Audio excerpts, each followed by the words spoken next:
প্রিয়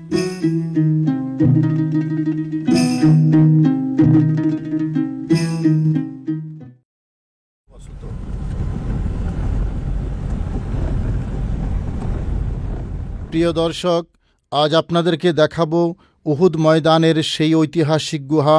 রসুল করিম সাল্লাল্লাহু আলাইহি ওয়াসাল্লাম উহুদ যুদ্ধের ময়দানে আহত হয়ে হজরত আলী এবং তালহা রাদিয়াল্লাহু তাআলা আনহুমার সহযোগিতায় যেই গুহায় আশ্রয় নিয়েছিলেন, ঐতিহাসিক সেই গুহা, যেই গুহাটির নাম শাক্কুল মেহরাজ। প্রিয় দর্শক, দাঁড়িয়ে আছি ঐতিহাসিক উহুদ পাহাড়ের পাদদেশে। আমার পেছনে যে পাহাড়টি দেখতে পাচ্ছেন, ঠিক এই পাহাড়ে রসুল করিম সাল্লাল্লাহু আলাইহি ওয়াসাল্লাম আশ্রয় নিয়েছিলেন। চলুন আপনাদেরকে সেই পাহাড়ে, ঠিক সেই গুহার মুখে আপনাদেরকে নিয়ে যাই।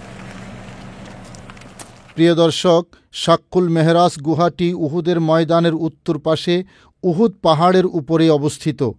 সামনের পাহাড়ের উপর যেই গুহাটি দেখতে পাওয়া যায়, সমতল ভূমি থেকে পাহাড়ের চূড়ায় ঠিক মাঝামাঝি জায়গায় এই শাক্কুল মেহরাজ অবস্থিত। প্রিয় দর্শক, উহুদের যুদ্ধে উতবা ইবনে আবি ওয়াক্কাস এবং ইবনে কুমিয়া প্রিয় নবী রসুল করিম সাল্লাল্লাহু আলাইহি ওয়াসাল্লামকে পাথর নিক্ষেপ করে রক্তাক্ত করে প্রিয় রসুল সাল্লাল্লাহু আলাইহি ওয়াসাল্লামের পবিত্র দাঁত মোবারক শহীদ হয়, জান্নাতি ঠোঁট মোবারক আঘাতপ্রাপ্ত হয়, রক্ত বের হতে থাকে নূরানি দেহ থেকে। এরই মধ্যে আবদুল্লাহ ইবনে জুহরি নামে এক পাষাণ তলোয়ারের উল্টা পিঠ দিয়ে প্রিয় রসুল সাল্লাল্লাহু আলাইহি ওয়াসাল্লামের পবিত্র মাথা মোবারকে সজোরে আঘাত করে। সেই আঘাতের কারণে রসুল করিম সাল্লাল্লাহু আলাইহি ওয়াসাল্লামের মাথায় পরিহিত হেলমেট ভেঙে যায় এবং হেলমেটের দুটি ভাঙ্গা লৌহপাত প্রিয় রসুল সাল্লাল্লাহু আলাইহি ওয়াসাল্লামের কপালের দুই পাশ দিয়ে ঢুকে যায়। পাশেই ছিল একটি চোরাগর্ত। তখন রসুল করিম সাল্লাল্লাহু আলাইহি ওয়াসাল্লাম পাশে থাকা একটি চোরা গর্তে বেহুশ হয়ে পড়ে যান। এই অবস্থা দেখে হজরত আলী রাদিয়াল্লাহু তাআলা আনহু দৌড়ে এসে প্রিয় রসুল সাল্লাল্লাহু আলাইহি ওয়াসাল্লামের হাত ধরে টেনে তোলেন এবং হজরত তালহা ইবনে জুবাইর রাদিয়াল্লাহু তাআলা আনহু রসুল করিম সাল্লাল্লাহু তাআলা আলাইহি ওয়াসাল্লামকে হাতের উপর তুলে বহন করে সরাসরি এই গুহায় নিয়ে আসেন। প্রিয় দর্শক, যেই জায়গাটি আমাদের পেয়ারা নবী রসুল করিম সাল্লাল্লাহু আলাইহি ওয়াসাল্লাম আশ্রয় এবং বিশ্রাম নিয়েছিলেন, আমরা একেবারে কাছাকাছি চলে এসেছি, আপনারা দেখতে পাচ্ছেন। আর একটু গেলেই আমরা সেই বরকতময় গুহায় আমরা পৌঁছে যাব ইনশাল্লাহ। আসুন আপনাদেরকে নিয়ে চলি সেই বরকতময় গুহার একেবারেই কাছাকাছি। প্রিয় দর্শক, শাক্কুল মেহরাজ গুহাটি সমতল ভূমি থেকে খুব বেশি উপরে নয়। আমরা যখন উঠছিলাম তখনও খুব বেশি কষ্ট মনে হয়নি, কিন্তু রসুল করিম সাল্লাল্লাহু আলাইহি ওয়াসাল্লাম এবং সাহাবিগণ যখন এই পাহাড়ে আরোহণ করছিলেন তখন তারা প্রায় সকলেই ভীষণভাবে আহত ছিলেন। দর্শক, চলে এলাম সেই কাঙ্ক্ষিত জায়গায়, পেয়ারা নবী রসুল করিম সাল্লাল্লাহু আলাইহি ওয়াসাল্লাম সেই উহুদের প্রান্তরে জেহাদের ময়দানে দান্দান মোবারক শহীদ হয়েছিল। আপনারা জানেন, সেই দান্দান মোবারক শহীদ হয়ে পেয়ারা নবী আহত হয়েছেন। 4 জন সাহাবী, হজরত আবু বকর, হজরত উমর, হজরত উসমান, হজরত আলী রাদিয়াল্লাহু তাআলা আনহুম, এই 4 জনকে সাথে নিয়ে ক্লান্ত দেহে পেয়ারা নবী রসুল করিম সাল্লাল্লাহু আলাইহি ওয়াসাল্লাম এখানে এসেছিলেন। পাহাড় 2 ভাগ হয়ে গিয়েছিল রহমতুল লিল আলামিনকে আশ্রয় দেওয়ার জন্য। ঠিক এই জায়গাটায় গুহা, সেখানে নবীজির বসার একটা জায়গা হয়ে গিয়েছিল। নবীজি এখানে বসেছেন, হজরত আবু বকর সিদ্দিক, হজরত ওমর ফারুক সহ 4 জন নবীর সাহাবী এখানে আশ্রয় নিয়েছিলেন। শুধু দর্শক, এই সেই বরকতময় গুহা, পেয়ারা নবী রসুল করিম সাল্লাল্লাহু আলাইহি ওয়াসাল্লামের। এখন যেই বিষয়টি আপনারা দেখতে পাচ্ছেন, এটা কিন্তু এরকম ছিল না। এখন ইট, সিমেন্ট, বালু দিয়ে এটাকে ব্লক করে দেওয়া হয়েছে। এখানে একটা গুহা ছিল, বলা চলে কুদরতি গুহা। নবীজি আসার পরে পাহাড় 2 ভাগ হয়ে নবীজির জন্য একটা গুহা, একটা জায়গা, আশ্রয়ের জায়গা তৈরি করে দিয়েছিল পাহাড়। তো এখানে সেই গুহাটি এই জায়গায় এখন এটাকে বন্ধ করে দেওয়া আছে।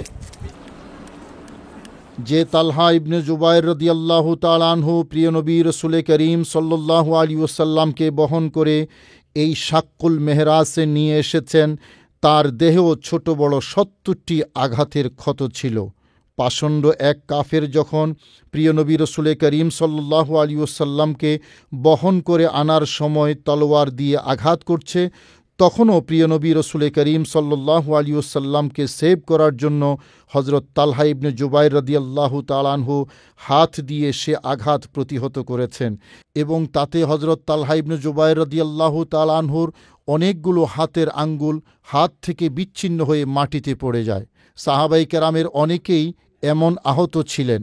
এই আহত অবস্থায় প্রিয় নবী রাসূল করিম সাল্লাল্লাহু আলাইহি ওয়াসাল্লামকে নিয়ে এই শাক্কুল মেহরাজে আরোহণ করা সত্যি কষ্টকর ছিল। তা সত্ত্বেও রাসূল করিম সাল্লাল্লাহু আলাইহি ওয়াসাল্লামের নিরাপত্তার কথা বিবেচনা করে সাহাবায়ে কেরাম এই শাক্কুল মেহরাজে আশ্রয় গ্রহণ করেছিলেন। প্রিয় দর্শক, রাসূল করিম সাল্লাল্লাহু আলাইহি ওয়াসাল্লাম পাহাড়ে আরোহণ করার সময় এমন একটা জায়গা এসেছে যেখানে লম্বা কদম দিয়ে উঠতে হবে। রাসূল করিম সাল্লাল্লাহু আলাইহি ওয়াসাল্লাম তখন এতটাই আহত ছিলেন যে তিনি তা করতে পারছিলেন না। তখন ৭০টি আঘাতে আহত হযরত তালহা ইবনে জুবায়ের রাদিয়াল্লাহু তাআলা আনহু তার আহত শরীর নিয়ে পাহাড়ের এই অংশে সিঁড়ির মতো বসে পড়লেন। তখন প্রিয় নবী রাসূল করিম সাল্লাল্লাহু আলাইহি ওয়াসাল্লাম হযরত তালহা ইবনে জুবায়ের রাদিয়াল্লাহু তাআলা আনহুর পিঠের উপর নূরানি কদম রেখে উপরে উঠতে সক্ষম হয়েছিলেন। হযরত তালহা রাদিয়াল্লাহু তাআলা আনহুর এমন নিখাদ ভালোবাসা দেখে প্রিয় নবী রাসূল করিম সাল্লাল্লাহু আলাইহি ওয়াসাল্লাম তখন তাকে সুসংবাদ দিলেন, তালহা ইবনে জুবায়ের আজ জান্নাত হাতিয়ে নিয়েছে। সুবহানাল্লাহ। ماذا تعلم في هذا الغار؟ هذا عقب للرسول عليه الصلاة والسلام، ضيع الحرب، الإسلام انكسرت، الأصحاب انكسروا، النبي عليه الصلاة والسلام جاء حافظ روحه في هالمغارة। তিনি যা বললেন যে উহুদের ময়দানে রাসূল করিম সাল্লাল্লাহু আলাইহি ওয়াসাল্লাম যখন চারদিক থেকে কাফেরদের আক্রমণের শিকার হয়েছিলেন, তখন পেয়ারা নবীর চারপাশে সাহাবায়ে কেরাম এক ধরনের মানববন্ধন তৈরি করেছিলেন যাতে রাসূল করিম সাল্লাল্লাহু আলাইহি ওয়াসাল্লামের দেহে কোনো ধরনের আঘাত না লাগে। সেখানে পেয়ারা নবীর দান্দান মুবারক আঘাতপ্রাপ্ত হয়েছে, শহীদ হয়েছে। নবীজি সেখান থেকে 4 সাহাবীকে নিয়ে ঠিক এই জায়গাটায় এই গুহার মধ্যে আশ্রয় নিয়েছিলেন। প্রিয় দর্শক, এই পাহাড়ে উঠার সময় আমাদের কল্পনায় বারবার ভেসে উঠছিল ১৫০০ বছর আগের বাস্তব চিত্র। কেমন ছিল সেদিনের ঘটনা প্রবাহ? মনের আবেগ বারবার এই পাহাড়ের পাথরগুলোকে জিজ্ঞেস করতে চাইছিল, পাথর তোমরাই সেদিনের রাজসাক্ষী, তোমরাই বলে দাও প্রিয় রসুল সাল্লাল্লাহু আলাইহি ওয়াসাল্লামের কতটা কষ্ট হয়েছিল, কতটা রক্ত ঝরেছিল তোমাদের গায়ে। প্রিয় নবী রাসূল করিম সাল্লাল্লাহু আলাইহি ওয়াসাল্লামকে কতটা আহত অবস্থায় দেখেছ তোমরা, কতটা কষ্ট করে উঠছিলেন এই পাহাড়ের গুহায়। প্রিয় নবী রাসূল করিম সাল্লাল্লাহু আলাইহি ওয়াসাল্লামকে কতজনে ধরে উঠিয়েছিলেন। প্রিয় রসুল সাল্লাল্লাহু আলাইহি ওয়াসাল্লামের পবিত্র মাথা মোবারকের ক্ষতটা কতটুকু ছিল, দাঁত মোবারকের ক্ষতটা তোমরা কি লক্ষ্য করেছিলে? হযরত আলী ও তালহা সহ সাহাবাগণ তো আহত ছিলেন, তাদের অবস্থা কেমন ছিল বলো? এরকম আরও কত প্রশ্ন মনের পর্দায় ভেসে উঠছিল। কিন্তু পাথর তো আর আমাদের আহ্বানে সাড়া দেবে না, প্রশ্নগুলো কল্পনার জগতে থেকেই গেল। প্রিয় দর্শক, পাহাড়ের কঠিন শিলাগুলো আমাদের ডাকে সাড়া না দিলেও ১৫০০ বছর আগে আমাদের পেয়ারা নবী রাসূল করিম সাল্লাল্লাহু আলাইহি ওয়াসাল্লামের জন্য ঠিকই সাড়া দিয়েছিল। রক্ত মাংসে তৈরি কাফের বাহিনী প্রিয় রসুল সাল্লাল্লাহু আলাইহি ওয়াসাল্লামকে আঘাত করতে তাদের কলিজা না কাঁপলেও পাহাড়ের পাষাণ হৃদয় কিন্তু ঠিকই কেঁদেছে প্রিয় নবী রাসূল করিম সাল্লাল্লাহু আলাইহি ওয়াসাল্লামের জন্য। আমাদের প্রিয় নবী রাসূল করিম সাল্লাল্লাহু আলাইহি ওয়াসাল্লাম বলেছেন, উহুদ এমন একটা পাহাড় যে আমি নবীকে ভালোবাসে এবং আমিও তাকে ভালোবাসি। ভালোবাসার পাহাড় প্রিয় রসুল সাল্লাল্লাহু আলাইহি ওয়াসাল্লামকে পেয়ে নিশ্চয়ই প্রভুর শুকরিয়া আদায় করেছে। তাই তো ভালোবাসার টানে এই গুহা জিয়ারত করার জন্য প্রতিদিন হাজার হাজার আশিকে রসুল সারা পৃথিবী থেকে এখানে ভিড় জমান।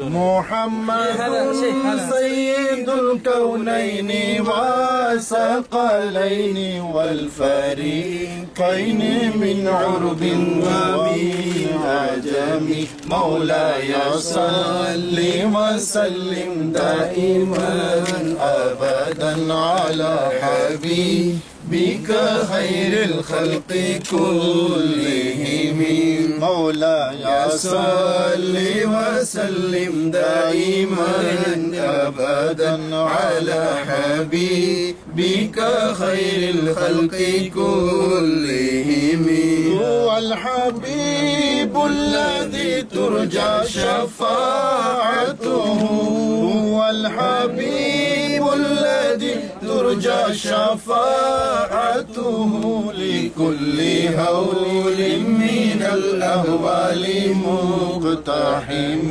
مولاي صل وسلم دائما أبدا على حبيبك خير الخلق كلهم سبحان الله क्या बात है माशाअल्लाह आप कहाँ से इलेक्ट्रिसिटी हम केरल से हैं প্রিয় দর্শক, এই গুহাটি বর্তমানে ঢালাই করে বন্ধ করে দেওয়া হয়েছে।